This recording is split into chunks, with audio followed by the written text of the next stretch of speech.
Señales de los últimos tiempos. Señales de los últimos tiempos. En esta serie que iniciamos hoy, vamos a ver precisamente los tres evangelios, porque Juan no se mete con la profecía. Vamos a ver Mateo 24, Lucas 21 y Marcos 13, que son los tres evangelios donde en estos tres pasajes el Señor Jesucristo es interceptado por sus discípulos después de estar viendo y maravillándose del templo que había levantado Herodes, y estaban con las piedras increíbles que valían con la moneda actual miles de dólares. Ante este escenario, los discípulos le hacen a Cristo cuatro preguntas que vamos a ver que se encuentran en los tres evangelios. Y Cristo comienza a desarrollar las respuestas de estas preguntas a través de los tres evangelios. Ahora bien, ¿por qué en tres evangelios se encuentran las respuestas de Cristo? Porque haz de cuenta que nosotros vemos un choque. Entonces yo veo el choque de frente como periodista y escribo, pues le sumieron toda la defensa delantera al carro. Otro periodista ve el choque del lado derecho. Él va a escribir, pues le sumieron la puerta y llegó hasta la puerta de atrás el choque. Otro periodista lo va a escribir de la parte de atrás, porque él vio el choque de la parte de atrás. Entonces, cuando se juntan los tres reportajes ante un juez, ¿verdad? O ante un erudito en accidentes, se puede llevar a una conclusión de quién tuvo la culpa y cuáles fueron las causas de este accidente. Entonces, de esta manera, los cuatro evangelistas, que son Mateo, Marcos, Lucas y el apóstol Juan, tienen los relatos de la Biblia de diferentes formas. ¿Por qué? Porque no vemos todos con la misma perspectiva, ni oímos igual cuando nosotros escuchamos algún mensaje. Por ejemplo, cuando algún predicador predica, tú le dices, ¿de qué habla el predicador? Y le preguntas a Juan, pues habló de esto y esto, él encontró una cosa. Y le preguntas a otra persona y te dice otro panorama del mensaje. ¿Por qué? Porque todos oímos de diferente forma, aunque es lo mismo, pero de perspectivas diferentes. Entonces, para que podamos entender por qué en tres evangelios podemos nosotros poner realmente el contexto del mensaje de Cristo de los últimos tiempos. Vamos a ver ahorita, vamos a leer dos pasajes, Mateo 24, del 1 al 3, y Lucas 21, del 5 al 7, para comenzar y tener el inicio de esta serie de conferencias que se los garantizo va a estar preciosa. He tratado de, así con lupa, con microscopio, examinar los versículos, profundizar lo más que pueda. Hemos dado muchos mensajes del Apocalipsis, de los últimos tiempos, de Daniel. Tenemos la serie de Daniel ahorita en la segunda conferencia, creo que es la 15ª conferencia de todo el libro de Daniel, versículo por versículo, pero nunca había yo compartido en mis 37 años que tengo de compartir la palabra de Dios, nunca había compartido con tantos detalles lo que en esta serie va a estar involucrado. Así que está garantizado, ¿verdad?, que va a ser un estudio hermoso que nos va a dar muchísima luz y nos va a orientar claramente acerca de los últimos tiempos y las señales que debemos ya estar esperando para no confundirnos con tantos falsos profetas, tantos falsos apóstoles, tantos falsos milagros, y la cristiandad está, ¿verdad?, perdida por todos lados. Me acaban de informar que en Europa acaba de haber un congreso donde un personaje del Vaticano fue el orador, un congreso cristiano. Eso se llama el ecumenismo, o sea, la mezcla entre las otras religiones y el cristianismo y las filosofías orientales, la ensalada del chef. Entonces, esto es a donde se dirige la iglesia, es la apostasía y la ramera de Apocalipsis 17. Se diluye completamente la verdad cuando se mezcla con la mentira. Entonces, la verdad de Dios, ¿verdad?, es inalineable. La verdad de Dios tiene una consistencia que no se puede mezclar con nadie. Por eso la Biblia es la verdad. Y solamente en la Biblia podemos encontrar nosotros las respuestas verdaderas a lo que nosotros estamos buscando en la vida. En Mateo 24, versículos del 1 al 3, dice así: cuando Jesús salió del templo y se iba, se acercaron sus discípulos para mostrarle los edificios del templo. Respondiendo él, les dijo: ¿veis todo esto? De cierto les digo que no quedará aquí piedra sobre piedra que no sea derribada. Y estando él sentado en el monte de los olivos, los discípulos se le acercaron aparte diciendo: dinos, ¿cuándo serán estas cosas? ¿Qué señal habrá de tu venida y del fin del mundo? Respondiendo él les dijo: mirad que nadie los engañe. Veamos ahora en Lucas, capítulo 21, versículos del 5 al 7, la otra perspectiva de Lucas, de cómo oyó lo que Jesús dijo. Lucas 21, del 5 al 7. Y a unos que hablaban de que el templo estaba adornado de hermosas piedras y ofrendas votivas, dijo: en cuanto a estas cosas que veis, días vendrán en que no quedará piedra sobre piedra, que no sea destruida. Y le preguntaron diciendo: maestro, ¿cuándo será esto? ¿Y qué señal habrá cuando estas cosas estén para suceder? Lo primero que ahorita cualquier estudiante de la Biblia acaba de captar es que son preguntas diferentes. Y vamos a ver que hay 4 preguntas, hay otras en Marcos, pero unas están relacionadas con la destrucción del templo. Esto es muy importante. Vamos a comenzar ya a explicar esto. 2 preguntas están relacionadas con la destrucción del templo y 2 preguntas están relacionadas con las señales antes de que Cristo regrese. Entonces, el Señor Jesucristo estaba en el templo el día antes de su muerte, todo el día, y antes de su arresto. Y los líderes religiosos de Israel en este momento no dejaron un solo minuto en atacarlo, en lanzarle preguntas capciosas. Y aquí ya estaba completamente determinado que los líderes de Israel rechazaron completamente al Mesías. Y al finalizar este día, algo quedó muy claro: Israel rechazaba a Jesucristo como el Mesías. Y después de abandonar el templo, entonces él anuncia lo que acabamos de leer. Ven este templo tan hermoso que adoran todos y estos edificios tan hermosos, yo les digo que van a desaparecer y van a ser destruidos. Ahora, esta catástrofe de la destrucción que Cristo estaba profetizando, ¿cuándo se llevó a cabo? Esta respuesta fue 70 años después de Cristo, cuando Vespasiano, el emperador romano, envía a Tito, su hijo, general romano, y sitian Jerusalén y no dejan piedra sobre piedra. Esta consecuencia de la destrucción del templo era por el orgullo de los judíos, que estaban completamente ensoberbecidos por la belleza arquitectónica de ello y por haber rechazado al autor de la salvación y no la construcción externa que ellos comenzaron a adorar. Veamos entonces estas 4 preguntas, porque los discípulos quedaron desconcertados cuando Cristo dijo: el templo será destruido. ¿Cuándo será la destrucción del templo? Pregunta número 1. Esta la hace Mateo, la hace Marcos y la hace Lucas. La segunda pregunta: ¿cuál será la señal de la destrucción del templo? O sea, primero, ¿cómo será la destrucción del templo o cuándo? Y segundo, ¿hay alguna señal para que sepamos que el templo va a ser destruido? Estas preguntas están relacionadas con el templo, como lo vimos anteriormente. Y la tercera y la cuarta es: ¿cuál será la señal de tu regreso? Esta pregunta la hace Mateo y la hace Marcos. Dinos una señal de cuándo vienes, Jesús. Y la cuarta pregunta: danos una señal de que estamos en los últimos días, de que nos encontramos nosotros ahora en esta generación. Y estas preguntas, como dijimos ya, están divididas en los 2 grupos. Las primeras 2 relacionadas con la destrucción del templo que tuvieron lugar después de la primera venida de Jesucristo hace 2000 años.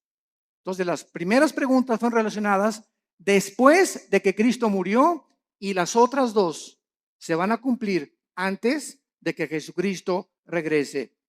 Pero noten ustedes en Mateo 24, antes de que Cristo diga cualquier señal, esto es asombroso, la advertencia que les hace. Antes de contestar las preguntas proféticas, hace una advertencia a Jesucristo. Mateo 24, versículos 4 y 5. Respondiendo Jesús les dijo, miren que nadie los engañe. O sea, él no responde ninguna de las 4 preguntas todavía. Lo primero, antes, esto es importante, de responderles las preguntas, hace una advertencia. Miren que nadie los engañe. Porque vendrán muchos en mi nombre diciendo, yo soy el Cristo, y a muchos engañarán. Damas y caballeros, santos de Dios, muchos hemos relacionado esta respuesta de Cristo, pues con los falsos profetas que han surgido, ¿verdad? Como Jim Jones y David Koresh y el Dalai Lama y el Maharashi, que fueron falsos profetas. Sin embargo, nos hemos equivocado en ubicar solamente a los falsos mesías y a los falsos cristos dentro del ámbito religioso. Y cuando nosotros conocemos la traducción de la palabra Cristo y Mesías, descubrimos que la palabra Cristo significa el ungido y el Mesías el señalado o escogido por Dios. Entonces, cuando Cristo dice, van a venir muchos en mi nombre engañando a la gente, vemos nosotros la historia principalmente en el siglo XX. Y hagamos un repaso de cuántos hombres en el siglo XX han tratado a través de la política y de la filosofía, dejemos a un lado la religión, a través de la política y la filosofía han tratado de traer el paraíso al mundo. Han tratado de volver a restablecer un sistema de gobierno o una ideología en la que esa es realmente la solución para los problemas del mundo. Tenemos a Carlos Marx, que quiso traer el paraíso o el éxito a través de la lucha de clases, de que si la proletariado vencía a la burguesía, entonces la sociedad iba a vivir igualitariamente, equitativamente, y se iba a acabar la pobreza y se iban a solucionar los problemas, porque el problema desde la perspectiva de él era traer el paraíso, traer una nación o un sistema o una ideología, que es la ideología marxista-leninista, para solucionar los problemas del mundo. Y hasta ahorita todavía, a pesar de que la historia nos muestra que ha fracasado, ¿verdad? Se sigue buscando porque el anhelo del hombre es recobrar el Edén. Lo que perdimos en el Edén está vivo dentro del corazón humano. Todos estamos buscando una mejor sociedad, más justicia, paz en el mundo, y tenemos 6,000 años de historia y no hemos visto ningún líder, ningún filósofo, ningún ideólogo, ningún político que haya podido decir, esta es la solución, este es el sistema perfecto, el gobierno perfecto, la filosofía perfecta. Todos han sido intentos ¿de qué cosa? De tratar de un Mesías que es la persona, yo soy el que voy a traer realmente la solución. Y así encontramos después de Marx, ¿verdad? Estamos Marx a Lenin, tenemos a Hitler, lo mismo, ¿verdad? No vamos a crear una superraza aria y vamos nosotros a conquistar Europa. Y todos tienen esta idea de abarcar territorio, conquistar los conquistadores, Alejandro el Magno, Aníbal, Carlomagno, Napoleón Bonaparte. Es la historia de hombres que han tratado de abarcar territorio y llegar a un punto donde gobiernan al mundo o que ninguno lo ha podido lograr, para que de esta manera, ellos equivocadamente piensan que nos dan a la humanidad el paraíso que estamos buscando. Y así tenemos, ¿verdad? A Hitler, a Adolfo Hitler, a Nietzsche, el filósofo del ateísmo que le dijo, cuyas ideas influyeron en el nazismo, en el fascismo y en el comunismo. ¿Quién era Friedrich Nietzsche? Un alemán que murió en el siglo XIX, siglo XX, y él dijo que había un superhombre que se podía crear y que él estaba influenciado por ciertas filosofías del Medio Oriente para crear a una super raza donde este superhombre no podía ser humilde, no podía ser manso, no podía ser misericordioso, porque estos eran debilidades, así dijo Nietzsche, del carácter humano. El nuevo hombre tenía que ser fuerte, no debería de llorar, debería ser macho camacho. Y estas ideas son las que Hitler adoptó. Y cuando Hitler leyó a Nietzsche, él quiso crear una super raza. Y dijo, nos impiden los judíos, los homosexuales y los negros. Y comenzó Hitler a matar a los homosexuales, a los negros y a los judíos. Solamente fueron más de 6 millones de judíos muertos en los hornos de Auschwitz y de toda Alemania. ¿Por qué? Porque quería Hitler traer, ¿qué cosa? El paraíso. Quería traer el Partido Nacional Socialista o el nazismo como respuesta a poder el mundo ser mejor. Y así tenemos también a Muammar Gaddafi, el ex líder y dictador de Libia, que derribó un avión con 250 pasajeros saliendo de Inglaterra y que tenía un ejército de 20 o 25 guardaespaldas mujeres. Y cuando estaba solo con ellas, las golpeaba, las violaba, las drogaba a todas. Gaddafi se cambiaba 3 veces de ropa al día. En la mañana se vestía de capitán de barco, al mediodía se vestía de árabe y en la noche se vestía de africano. Era un hombre con múltiples personalidades. Era un hombre, ¿verdad? Cruel, sanguinario. Mató a su pueblo, persiguió a su pueblo y murió igual que Hussein, ¿verdad? Como un animal metido en un tubo, lo sacaron y lo violaron. Cuando lo sacaron del tubo y en la ambulancia le dieron un balazo en la cabeza. Que quería Gaddafi convertir a Libia. Ya no sabía él si era árabe o era africano. Y cuando los árabes lo dejaron por lo loco que estaba, dijo que me voy a hacer africano. Y después quería ser occidental. Y así vemos todos estos dictadores. José Stalin, el dictador de Rusia durante la Segunda Guerra Mundial. Después de la Segunda Guerra Mundial manda a matar a más de 15 millones de personas, incluyendo a su familia, a sus hermanas, a sus papás, a sus primos, porque tenía tal paranoia José Stalin que no podía confiar ni de su mamá. Entonces vemos todos estos hombres en su perfil psicológico trayendo el paraíso al mundo, colocándose como Mesías y síganme a mí y yo soy el papucho de los papuchos.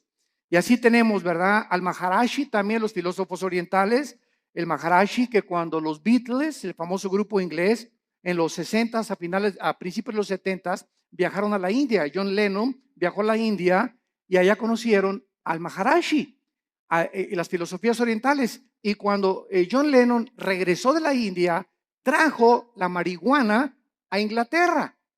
Y entonces comenzó a publicar así como si fuera un chiste. Fumamos marihuana.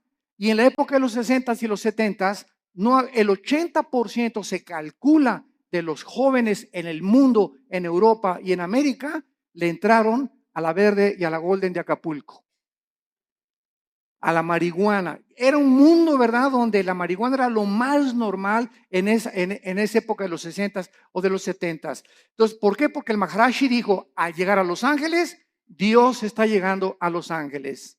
Y él fue el que le dijo a John Lennon, porque John Lennon, una semana antes de que lo asesinaran en su edificio en Nueva York, John Lennon dijo a los periodistas, una semana antes, yo soy más famoso y más grande Mesías que Jesucristo.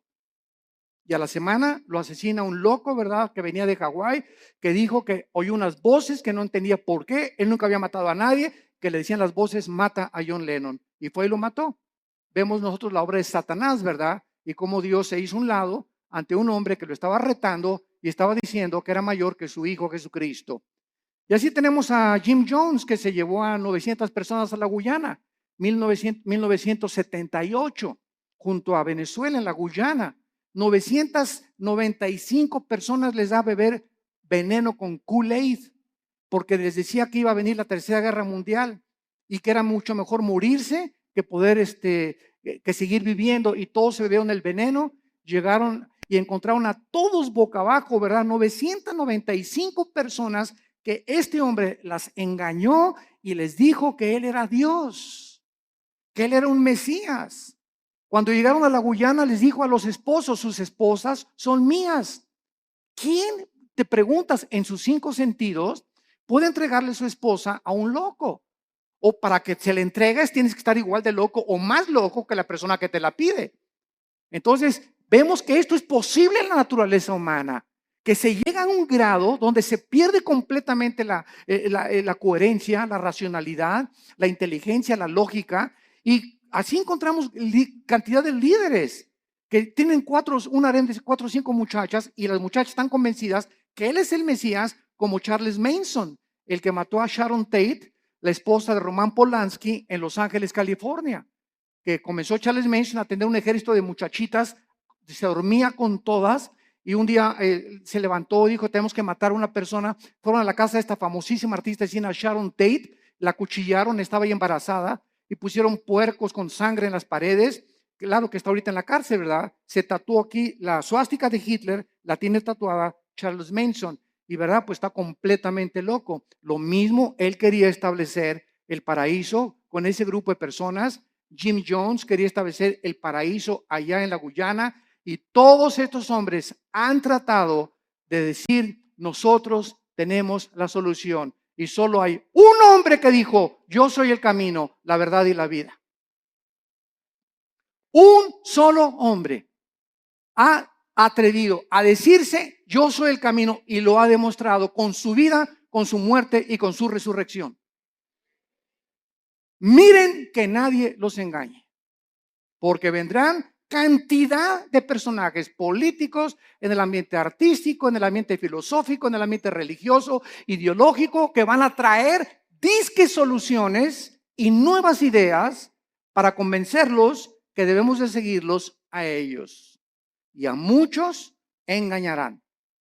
Y así podemos seguir con esta lista interminable de personas que Cristo, antes de contestar, nos advierte: cuidado cuando alguien diga, yo traigo la solución al mundo, o este sistema de gobierno es el adecuado, o esta forma es la adecuada, o el Maharashi, o el Dalai Lama, o el Jim Jones, o el Nietzsche, o filósofos, o Platón, o Sócrates. Cuidado con filosofías, dice Colosenses 2:8, que tienen su origen en los seres humanos. Todos nosotros somos seres humanos nacidos de papá y de mamá, y todos nosotros no venimos del cielo como vino Jesucristo. Él es el único que el Padre envió al mundo. Él venía del Padre, regresó al Padre, y el Padre lo envió para mostrarnos que Él era el camino, la verdad y la vida. Y dichosos aquellos que han podido venir a la cruz y encontrar en el Hijo de Dios la respuesta a su problema, no solamente existencial, sino a su problema también de pecado y de la vida eterna. Yo recuerdo que todos estos personajes que les acabo de mencionar, los estudié antes de ser cristiano. Yo era un apasionado de la lectura. Me acuerdo de los 10, 11 años de edad. Dios lo pone en uno, ¿verdad? No me jacto de esto, pero siempre me gustó muchísimo leer desde la primaria. Y me encontraba, la directora me hablaba, ¿qué estás leyendo? Le decía, estoy leyendo las obras de Shakespeare, estoy leyendo Hamlet, estoy leyendo esto, Los tesoros de la juventud. Siempre me gustó mucho leer, y a los 12 o 13 años me apasionó todo lo que era la ideología y el marxismo y el leninismo y todas las filosofías orientales y los líderes religiosos y Mahoma y Buda, etcétera, etcétera. Y después de leer todo eso que leí, ¿verdad? Me encontraba a los 24, 25 años de edad completamente confundido, en un problema existencial tremendo. Me traté de quitar la vida más de 2 veces, ya no quería seguir viviendo, no encontraba la respuesta. Me di cuenta que este sistema era una hipocresía, que esta era una hipocresía, que las religiones eran una hipocresía, hasta que encontré a mi hermano Alejandro, que me dijo, Armando, quiero presentarte a un hombre. Le dije, ¿quién? Los he estudiado a todos. Y mi hijo se llama Jesús de Nazaret. Le dije, mira, de religión, inmediatamente lo ligué con la religión. No me hables de religión, le dije a mi hermano. Y mi hermano me contestó, Alejandro, que es pastor también, me dijo, no te vengo a presentar ninguna religión, te vengo a presentar un hombre, el único en la historia que ha dicho que es la resurrección de la vida, y el único que puede entrar a tu vida porque está resucitado y su tumba está vacía, y puede cambiar tu manera de vivir y darte una nueva orientación, un nuevo enfoque, una nueva perspectiva, verdaderamente para que descubras el propósito y la razón de tu vida. Y pues comencé a estudiar la Biblia. Y me acuerdo un día, ¿verdad? En 1974, caí de rodillas a las 5:30 de la mañana. Y le hablé a mi hermano Alejandro, y ven por mí, llévame con ese misionero que te habló de Cristo.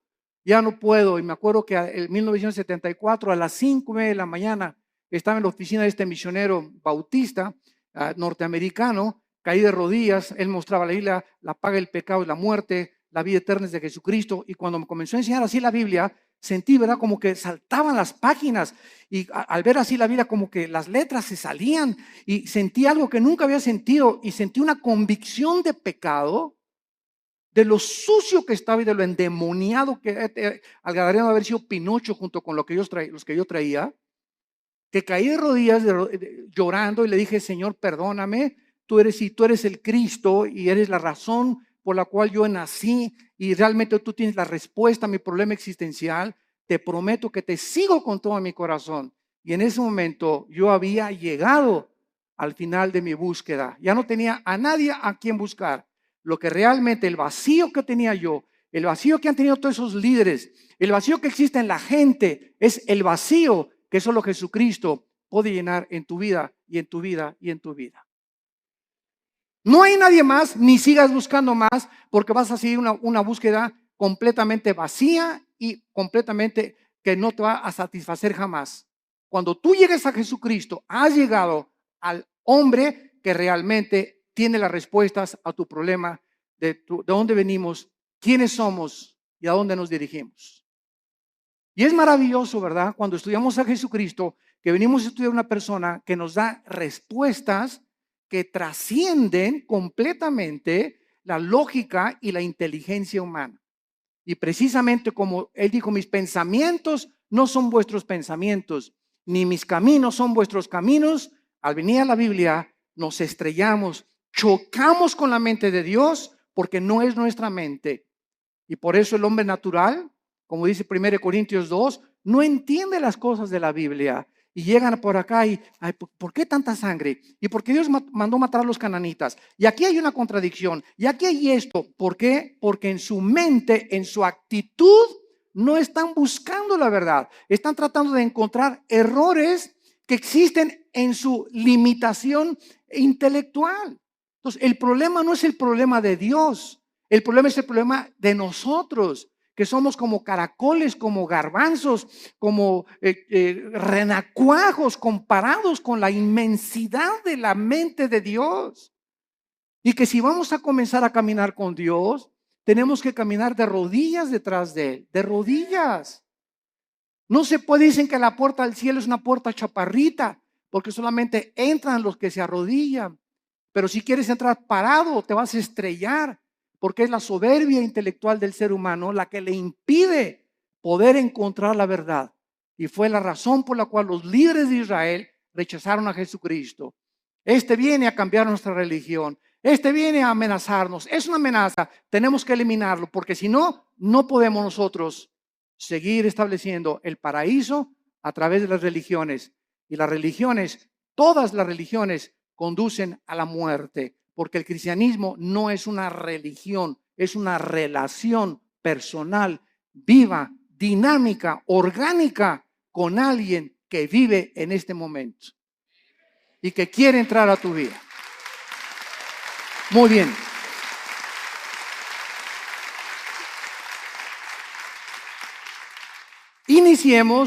Iniciemos ahora las respuestas a las preguntas 1 y 2. Que recordamos están relacionadas con la destrucción del templo. El Señor Jesús no contestó estas primeras dos preguntas en Mateo 24, pero lo hizo claramente en Lucas 21 y en Marcos 13 en cuanto a cuándo sería la destrucción del templo. Y estos pasajes que vamos a leer ahorita son claramente distinguidos de los últimos días, o sea, en respuesta a cuándo se iba a destruir el templo, vuelvo a repetir, sucedió antes de que Él regresara y después de su muerte. Las otras dos preguntas tienen su respuesta hasta antes de que Él venga en su segunda venida. Las señales del fin del siglo y las señales del regreso del Hijo de Dios. Vamos a Lucas 21 y veamos otra vez la pregunta de los discípulos. Versículo del 12 al 19. Y vean ustedes la respuesta que da Jesús en Lucas. No la dio en Mateo, la dio en Lucas esta pregunta. esta respuesta a esta pregunta. Lucas 21, del 12 al 19. Pero antes de todas estas cosas, os echarán mano y os perseguirán y os entregarán a las sinagogas y a las cárceles, y seréis llevados ante reyes y ante gobernadores por causa de mi nombre. Y esto os será ocasión para dar testimonio. Proponer en vuestros corazones no pensar antes cómo habéis de responder en vuestra defensa, porque yo os daré palabra y sabiduría, la cual no podrán resistir ni contradecir todos los que se opongan. Mas seréis entregados aún por vuestros padres y hermanos y parientes y amigos, y matarán a algunos de vosotros, y seréis aborrecidos por todos por causa de mi nombre, pero ni un cabello de vuestra cabeza perecerá. Con vuestra paciencia ganaréis vuestras almas. Muy bien, vemos nosotros que cuando no entendemos qué respuesta está dando Jesucristo, creemos que esto se aplica para nuestra época. Y esta respuesta de Cristo, ¿verdad? Estos versículos describen lo que sucedería antes de la destrucción del templo.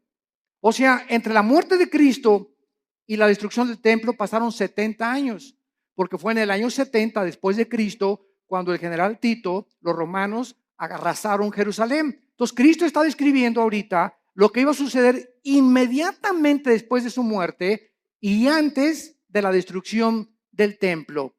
Y les advierte claramente, escuchen esto, abran los oídos, esto es a los judíos, porque fue en Jerusalén y en Samaria donde el evangelio comenzó a propagarse. Les advierte de la gran persecución que vendría contra ellos. Noten el versículo 12 de Lucas 21 la palabra sinagogas. Aquí, por esta razón, esta palabra es una clave para descubrir que está hablándoles a los judíos, porque está diciéndoles, los entregarán sus propios hermanos. Los mismos judíos, vamos a verlo más tarde, en el libro de los Hechos, fueron los judíos los que comenzaron a perseguir a los seguidores de Jesucristo. Y veamos nosotros en Marcos 13, versículo 9, Marcos 13, 9. Pero mirad por vosotros mismos, porque os entregarán a los concilios y en las sinagogas os azotarán. Marcos también responde y les dice a los judíos, usando la palabra concilios, que era un concilio, las cortes de los judíos, los lugares donde los judíos juzgaban a los judíos. Entonces, tanto Marcos como Lucas está diciéndonos, ¿verdad?, que antes de la destrucción del templo, ellos iban a ser perseguidos. Veamos rápidamente esto en el libro de los Hechos. El apóstol Pablo fue llevado ante Félix, el gobernador romano, para ser reinterrogado. Hechos 23 y Hechos 24. Y después Pablo apeló para ir al César. Hechos 25. Después de la destrucción del templo, los judíos continuaron siendo perseguidos, los judíos, por muchos siglos. Pero miles de judíos se convirtieron a Cristo durante los primeros siglos. Veamos rápidamente algunos ejemplos. Hechos 2:41. Así que los que recibieron su palabra, está hablando de los judíos, fueron bautizados y se añadieron aquel día como 3,000 judíos convertidos inmediatamente después de la resurrección. Capítulo 4, versículo 4 del libro de los Hechos. Pero muchos de los que habían oído la palabra creyeron, y el número de los varones era como 5,000. De 3,000 se agregaron 2,000 más conversiones de los judíos. Capítulo 6, versículo 7. Y crecía la palabra del Señor, y el número de los discípulos se multiplicaba grandemente en Jerusalén, y los sacerdotes, muchos también de ellos, obedecían a la fe. Capítulo 21, versículo 21 del mismo libro de los Hechos. Y dice así: cuando ellos lo oyeron, glorificaron a Dios y le dijeron: ya ves, hermano, cuántos millares de judíos hay que han creído y todos son celosos por la ley. pero al mismo tiempo que miles de judíos se convirtieron, fueron también los mismos judíos los que comenzaron a perseguirles a ellos. Y amados santos de Dios, sucede lo mismo dentro del cristianismo. Los ataques más grandes que tenemos en la iglesia cristiana son de muchos que se dicen nuestros hermanos en la fe. Qué triste, ¿verdad? Yo ya llega un momento, ¿verdad? Que ya ni me meto a ver todas las cosas que sacan en internet, que un hermano atacó a otro y que este cantante le dijeron esto y que por aquí, por allá, y dando un espectáculo al mundo horrible, ¿verdad? Porque esto no debe de ser. La ropa sucia se lava en casa y la regla es entre nosotros. ¿Tienes algo contra ese cantante? ¿Tienes algo contra ese pastor? No lo ventanees. ¿Por qué? Porque damos mal testimonio al mundo. Ve con ese hermano o mándale un correo a ese hermano y dile, yo no estoy de acuerdo con esto y con esto por usted. Dígame si a lo mejor yo estoy equivocado. Porque muchas veces nos erigimos como jueces y como dueños absolutos de la verdad. No es lo que tú declaraste, ¿verdad? Dice, ok, pues demuéstramelo con la Biblia. Y si me lo demuestras con la Biblia, lo acepto humildemente. Porque no hay un solo hombre más que Jesucristo. No ha existido nadie que sea perfecto, ni que tenga todo el horizonte de la verdad en posesión de él. Jeremías conocía algo de la verdad, Isaías otra cosa, Habacuc otra cosa, Zacarías otra cosa, Malaquías otra cosa, Lucas vio las cosas diferentes, pero todos teníamos o tenemos, ¿verdad?, la misma consistencia de la verdad y las mismas verdades esenciales, pero vistas de otras maneras. Hay hermanos nuestros que dicen, ¿verdad? Tú vas a su iglesia que necesitas hablar en lengua, si no, no tienes al Espíritu Santo. Así están viendo ellos algunos versículos que así les han enseñado. Y ellos no se han puesto a ver la verdad. Ves a otra iglesia de otra denominación y te dicen, pues que el bautismo es a los niños y que de chiquito los puedes bautizar por aspersión. Así ellos ven el bautismo, otros no, ¿verdad? No, tienes que someterte debajo del agua para realmente ser bautizado conforme a la Biblia. Otras iglesias creen que los cristianos pueden tener demonios, otros dicen que un cristiano no puede tener demonios. Todas estas cosas no son esenciales. No, o sea, el día que estemos en el cielo, me voy a encontrar un hermano que me dijo que yo que tenía que hablar en lenguas y va a estar conmigo en el cielo. Me voy a encontrar a los hermanos que creían que tenía demonios y a los que no creían que tenía demonios. Me voy a encontrar en el cielo a los que dijeron que el bautismo del Espíritu Santo es una experiencia subsecuente a la conversión, que después de que te conviertes necesitas el bautismo del Espíritu Santo. Aunque yo no creo eso, ¿verdad? Hay muchos que lo creen, pero me los voy a encontrar en el cielo. ¿Por qué? Porque eso no es lo que nos va a salvar. Lo que nos salva es la sangre de Jesucristo. La salvación por la gracia de Dios y que sin ninguna obra de la ley recibimos nosotros el perdón de pecados. Mientras tú creas estas verdades esenciales, estas demás cosas en las que estamos peleándonos, ¿verdad?, no son esenciales. Y es importante que todos tengamos otra perspectiva, porque así la tenían los discípulos. Pedro y Juan le dijeron un día a Cristo que caiga fuego del cielo y vamos a matar a estos infelices, ¿verdad? Los hijos del trueno, los hijos del Zebedeo les llamaron. Los otros discípulos no eran así. Pedro era arrebatado y Pedro era esto. Juan era todo lo contrario, todo calmado, todo tranquilo, retratado siempre en el pecho de Jesucristo, etcétera, etcétera. Tomás el Dídimo era agnóstico, ¿verdad? Y todo lo dudaba, pero ninguna de estas cosas les impidió que pudieran concentrarse, puestos los ojos en lo que es más importante, en Jesús, el autor y el consumador de nuestra fe. Muy bien. Y vemos ahora la otra pregunta en esta misma cuestionamiento que le hacen a Cristo. Ahora, ¿cuál será la señal de la destrucción del templo? Ya contestamos, ¿cuándo será? Cristo está diciendo, antes de que el templo se destruya, pasará esto y esto y esto y esto. Los van a perseguir, los van a echar de las sinagogas, los van a juzgar sus propios hermanos. Y ahora les voy a decir, ¿cuándo será esta señal?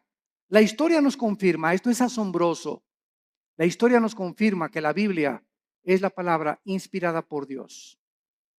Las profecías lo confirman, la genética lo confirma, la geografía lo confirma, la arqueología lo confirma, la antropología, la física, la química, la literatura y cualquier rama o cualquier disciplina que tú puedas estudiar confirma la veracidad y autenticidad de la inspiración del libro que tenemos estudiando en esta mañana. El levantamiento de los judíos contra los romanos ocurrió en el año 66 después de Cristo. Apúntalo. Ahí comenzó cuando los judíos comenzaron a tratar otra vez de liberarse del yugo de Roma, con la dramática derrota final en la famosa montaña del Masada. No sé cuántos de ustedes han ido a Jerusalén. Los que nos han acompañado en los viajes a Jerusalén, nunca dejamos a un lado Masada. Masada es una como montaña inmensa y nos suben por funicular. Nos suben por funicular y hasta allá arriba de Masada están los baños donde se bañaba Herodes, que tenía vapores y todo. Es como un cráter hasta arriba de la montaña. Y ahí los últimos judíos que fueron alcanzados por los romanos como no podían subir y hacer la guerra, los sitiaron, creo que fueron 4 o 6 meses, según el escritor romano Flavio Josefo y Plinio, que fueron escritores del primer siglo de la época cristiana. Y entonces los romanos los sitiaron y los dejaron morirse de hambre. O sea, pues ya se les acabó la comida, ¿verdad? Y se esperaron hasta que ya no tuvieran nada. Entonces los judíos, para que los romanos no subieran y violaran a sus esposas y mataran a sus hijos, se suicidaron. Se cortaron todos, ¿verdad? Con la espada y encontraron a más de 900 judíos ahí muertos. Fueron los últimos judíos que resistieron al imperio romano. El emperador Nerón se suicida en el año 68 después de Cristo, y Vespasiano, que era su principal general, ocupa el imperio de Roma. Vespasiano manda a Tito a que rodee Jerusalén y que acaben completamente con todos. Y no hubo ningún cristiano, escuchen esto, ningún cristiano mesiánico. O sea, de aquel tiempo, como ya vimos, había casi más de 5,000 convertidos. Ninguno de estos fue muerto en el sitio contra Jerusalén porque creyeron en las palabras de Jesucristo. Les salvaron de la masacre haber obedecido a Jesucristo. Ahora veamos también nosotros, ¿verdad? Que el término en Lucas 21:24, vayamos a Lucas 21:24, hay una profecía que hasta este momento se está cumpliendo. Y el escritor romano Flavio Josefo, como citamos anteriormente, escribió que casi 100,000 judíos fueron tomados como esclavos y vendidos en varios lugares dentro del imperio romano. Son los que cuando sitió Jerusalén Tito sobrevivieron y fueron casi 100,000 judíos, y entonces vino lo que se llama la diáspora, ¿verdad? Los mandaron a todas partes del mundo en los 5 continentes. Y vean la profecía de Cristo, Lucas 21:24, y caerán a filo de espada. ¿Cuándo se cumplió? En el año 70 después de Cristo. Y serán llevados cautivos a todas las naciones. Se cumplió después del año 70 hasta 1948 que se independizó Israel. Y andas ahí buscando a Nostradamus. ¿Qué dice Nostradamus? Jesús, María y José y el burrito que los acompaña. Cada cosa que Jesucristo profetizó, la historia lo confirma. Y escuchen esto, y Jerusalén, esto es asombroso, será hollada, o sea, pisoteada por los gentiles hasta que los tiempos de los gentiles se cumplan. El tiempo de los gentiles, esto es muy importante para los estudiantes de la Biblia. El tiempo de los gentiles designa un periodo en el cual los imperios no judíos, los imperios mundiales, tendrían el poder o el control de la nación de Israel, y comenzó el tiempo de los gentiles en el año 586 antes de Cristo, cuando el rey Nabucodonosor invade Jerusalén y se lleva al exilio a miles de judíos. Desde el año 586 hasta 1948, para ser exactos, el 14 de mayo, la nación de Israel después de casi 2000 años de haber sido dispersada por todos los continentes para que se cumplieran las palabras de Jesucristo, ante los ojos expectantes del mundo, se reúne Israel y el 14 de mayo se declara la libre nación soberana independiente de Israel. Ninguna otra nación en el estudio de la sociología, en el estudio de la historia, en el estudio de la antropología del ser humano, en ninguna otra nación, ni tribu, ni lengua en la historia del mundo sucedió lo que sucedió con la nación de Israel. Ahora entendemos nosotros los estudiantes de la Biblia cuando nos preguntan, ¿y por qué Israel? Y ahí viene la envidia. ¿Y por qué este trae este carro? ¿Y por qué este trae esta casa? ¿Y por qué? Y la envidia nos corroe, y la envidia siempre está, ¿por qué no tengo yo lo que esa persona tiene?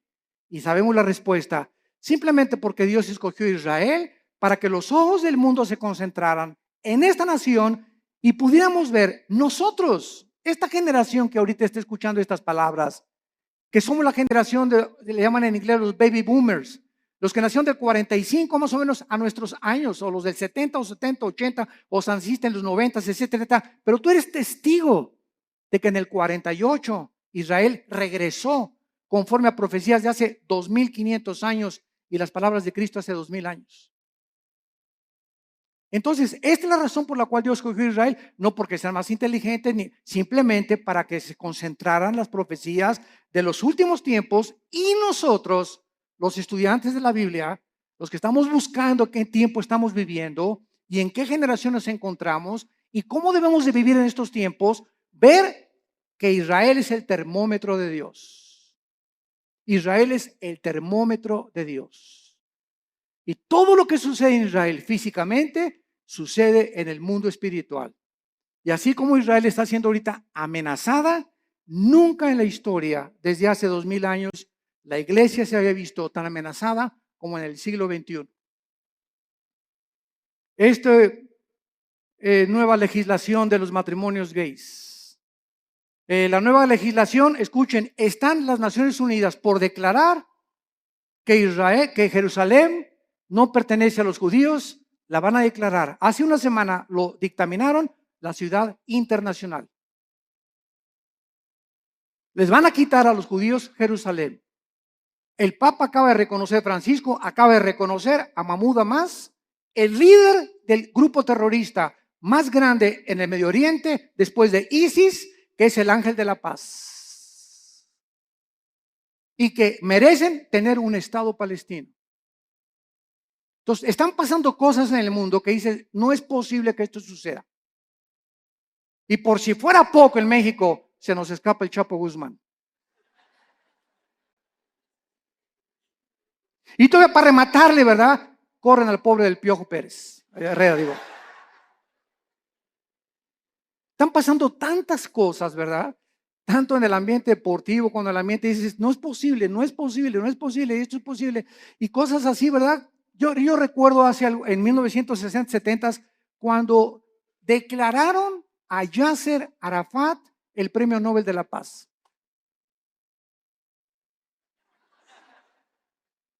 ¿Cómo es posible que al más grande líder terrorista, que en 1972 mató a más de 15 atletas judíos en Berlín, en las Olimpiadas en Múnich, en Berlín, en Alemania, cómo es posible que lo hayan declarado el Premio Nobel de la Paz? ¿Cómo es posible que ayer perdió la América? Es otra cosa, ¿verdad? Después nos peleamos por eso. Bueno, vemos entonces claramente que Jesucristo está hablando claramente y ahora va a contestar las preguntas 3 y 4. Vamos a Mateo otra vez y vemos nosotros en Mateo que en respuesta a estas preguntas, Cristo comienza a describir varias señales que aparecerán antes de que Él regrese. Como guerras a gran escala, pestes, hambres, terremotos, martirio de creyentes, falsos profetas, odio y poco amor entre los cristianos. Mateo 24, versículos del 4 en adelante. Respondió Cristo, mirad que nadie los engañe. Ya vimos esta advertencia detenidamente, porque vendrán muchos en mi nombre diciendo yo soy el Cristo, Oirán de guerras y rumores de guerras. Aquí nos detenemos rápido. Todo esto lo vamos a examinar con muchísimo detalle. Y vamos a ver cuántas guerras ha habido. Porque muchas, no, guerras siempre ha habido. Muy bien, estoy de acuerdo contigo. Pero nunca hasta el siglo XX se formó la Primera Guerra Mundial. 1914-1917. No fue hasta el siglo XX. Y años después, en 1939 al 45, la Segunda Guerra involucra a las naciones del mundo. Y de la Segunda Guerra Mundial a nuestros días, que se formó la famosa Naciones Unidas para tratar de impedir bombas atómicas, como las que soltaron en Hiroshima y en Nagasaki en 1945, ha habido más de 350 revoluciones y golpes de Estado. Y ahorita el mundo se encuentra al borde de una guerra nuclear. Con nuestra tecnología y nuestros estudios científicos y el ateísmo y toda la soberbia del hombre, nos encontramos al borde de nuestra propia autodestrucción. Y si no lee el periódico de ahorita, el Reforma, el de mañana, que ya comenzó la Guerra Fría. Rusia está mandando aviones bombarderos rodear Canadá y Estados Unidos. Estados Unidos mandó hace 2 semanas 235 tanques a Ucrania y a Crimea. Están mandando ahorita F-16 y F-22 también a Europa, porque creen que realmente Putin va a tratar de apoderarse de Estonia, de Eslovenia, de Lituania, para poder conquistar todo el sur de Europa y comenzar a expandir su poderío. Y con Putin apoya a Irán. Y detrás de ellos está la China, y son los 3 principales miembros del Consejo de Seguridad de las Naciones Unidas. El mundo se encuentra ahorita bajo estas 3 naciones. Estados Unidos es un cero a la izquierda ya completamente. Europa no puede intervenir porque el gas de Rusia, que provee el 65% a Europa, dependen del gas, dependen del petróleo del Medio Oriente. Y en el Medio Oriente, Irán, Rusia y China se encuentra ahorita la amenaza contra el mundo occidental, Europa y las Américas. Hay un vacío de liderazgo en el mundo. Una vez que Estados Unidos ha caído, ya no va a haber ninguna nación que defienda a otra. Queda la OTAN, la Organización de Países del Atlántico del Norte, para defender a algunas naciones. Las que no están en la OTAN no tienen con qué defenderse. Y está el mundo ahorita hirviendo ante la naturaleza humana, contestando la pregunta en Santiago 4, 1 y 2. ¿De dónde vienen las guerras? Dice Santiago 4, versículo 1 y 2, de las pasiones de entre nosotros que combaten. ¿De dónde viene tu envidia por tu vecino? ¿De dónde viene tu envidia por los ricos? ¿De dónde viene la envidia o el desprecio de los ricos hacia los pobres? ¿De dónde viene el racismo? ¿De dónde vienen todas esas pasiones de entre nosotros, que son la soberbia, la ambición? Todas esas cosas que son negativas al alma y que te enferman en la mente, porque estás viendo distorsionadamente la perspectiva humana. ¿De dónde viene? La Biblia nos da la respuesta: del pecado. De esa fuerza maléfica que está dentro de nosotros y que tiene que ser dominada únicamente por el Espíritu Santo. Y mientras tanto puedes ir a Alcohólicos Anónimos, Neuróticos Anónimos, Marihuanos Anónimos, al psicólogo, al psiquiatra. Puedes hacer todas las panaceas que estés buscando para poder encontrar que le quiten la locura a mi hijo, que cambien la marihuana a mi hija, que mi hija no sea prostituta. Podemos buscar miles de cosas. No hay nada en el mundo más que la sangre de Cristo que cambia el corazón humano. Todo lo demás son panaceas y esfuerzos inútiles de poder transformar al ser humano en un ser altruista, amable, considerado, perdonador, sin envidia, sin ambiciones, sin avaricia. Solo Cristo puede hacer este milagro en el corazón de los seres humanos. Dejamos hasta acá nuestro estudio y te damos las gracias, Señor, por tu palabra. Te damos las gracias, Señor, por haber delineado con siglos de anticipación el panorama profético internacional delante de nuestros ojos, para que hagamos y pongamos atención a la palabra profética más segura,